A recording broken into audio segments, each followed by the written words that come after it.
GaySA Radio, where you are family.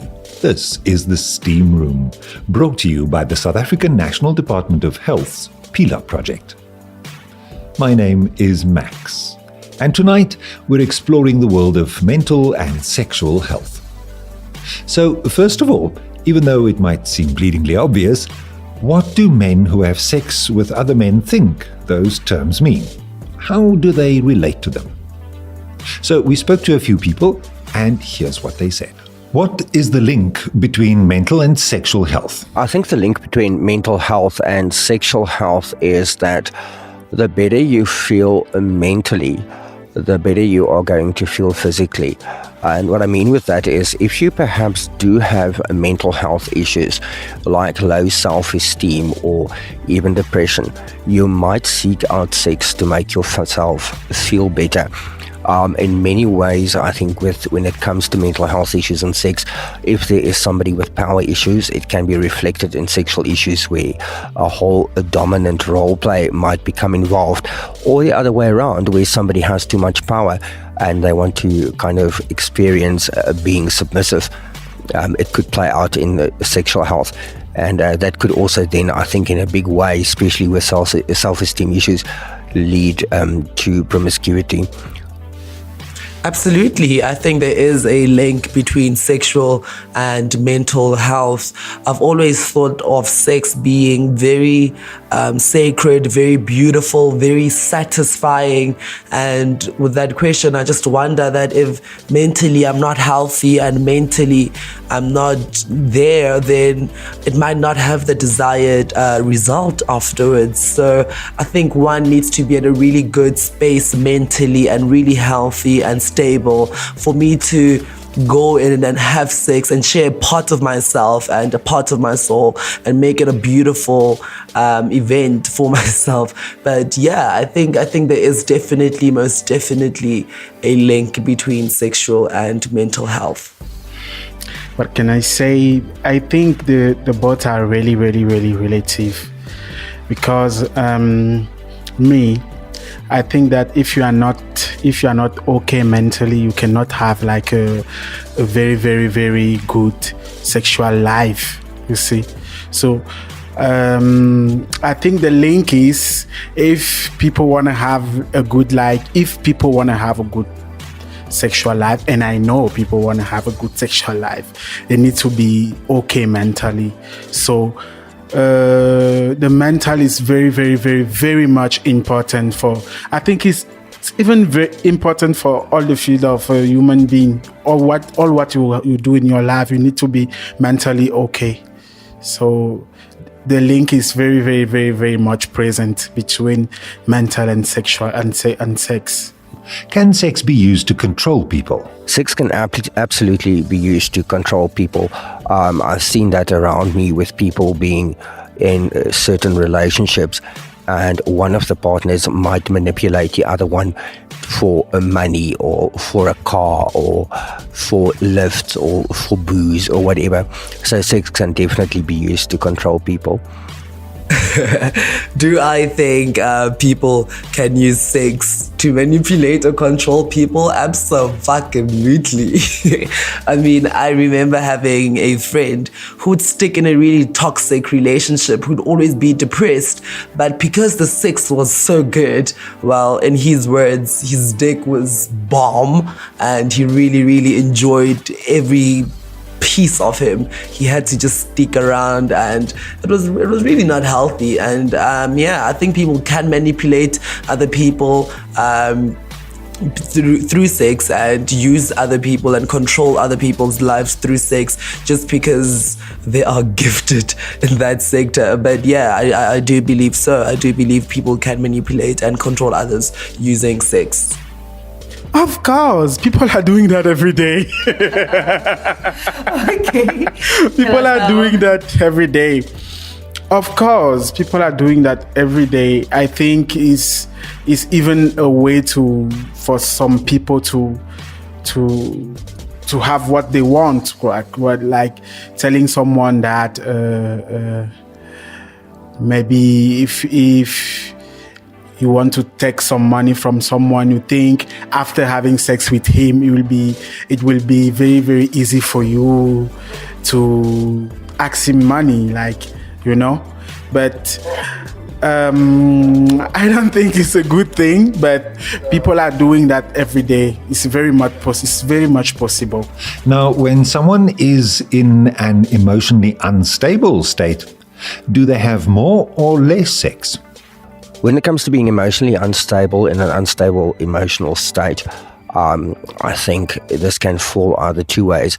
If we're once again looking at somebody who, let's use our example as somebody who's got low self-esteem, it can lead to multiple sex partners to feel good, to feel better.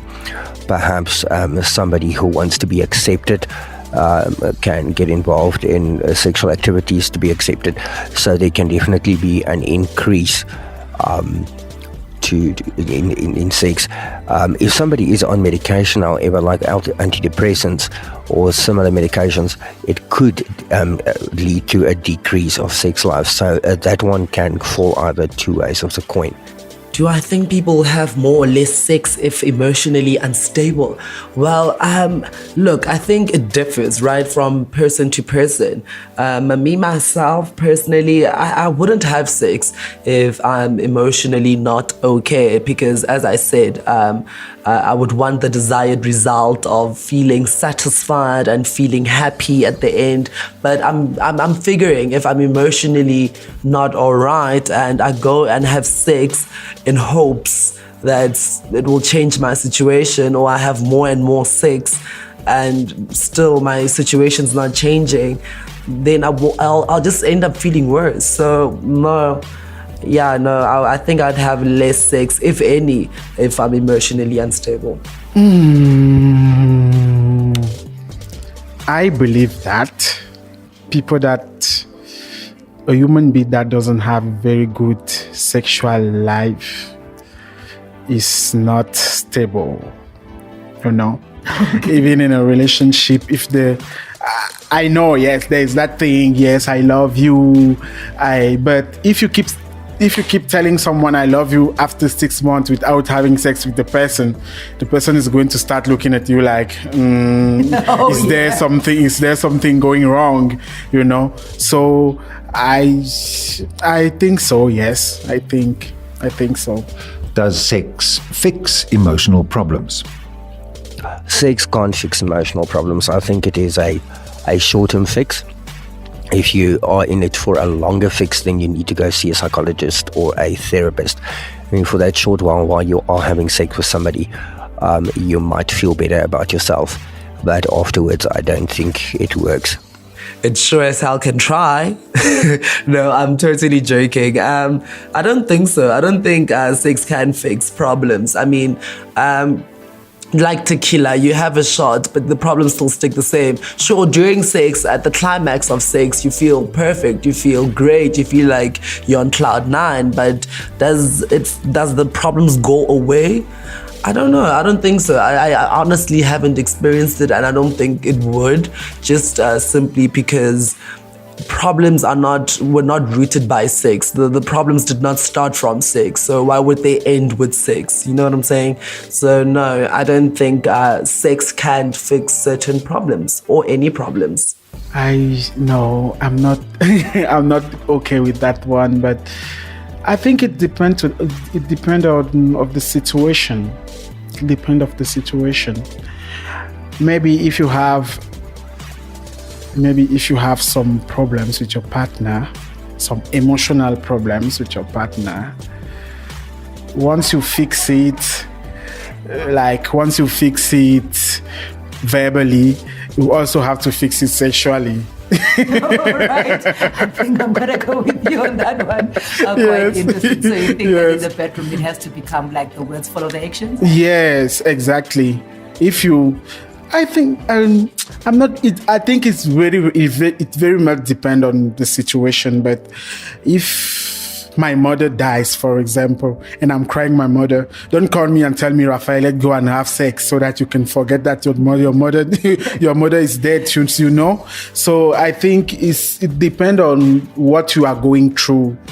Like, emotional problems like the stress of the work.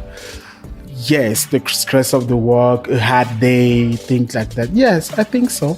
In some, it depends on what you are living, what you are going through. Yeah. Should you refrain from sex when you're dealing with issues? I definitely refrain from sex when I'm dealing with issues, for the main reason that, you become, especially if you have multiple partners or if you are single, you become more vulnerable to things. And when I'm dealing with issues, I'd rather channel that energy into solving the issue than try and go deal with it in another way. Personally, when I go through problems, I refrain from sex, just simply because, as I said, I don't want to have sex for all the wrong reasons. And I think sex, man, is really something great that we're supposed to share with one another. But if honestly, in all honesty rather, I'm having sex for all the wrong reasons, then it's not only fair to myself, but also to the person I'm having sex with. And me knowing that will make me feel even worse at the end of sex. So I can't refer rather to sex when I'm going through a lot of issues. Therefore, no, I totally refrain from sex when I'm going through my personal problems until I've sorted them out. Personally, no. That's me now. No. Generally, when I have problems, when I have like a lot of problems, the first thing I forget about is sex. Like, that is what I was telling you. I was telling you for the first question that if you are not mentally okay, when I'm not mentally okay, I forget about sex. For a long time, I forget about sex.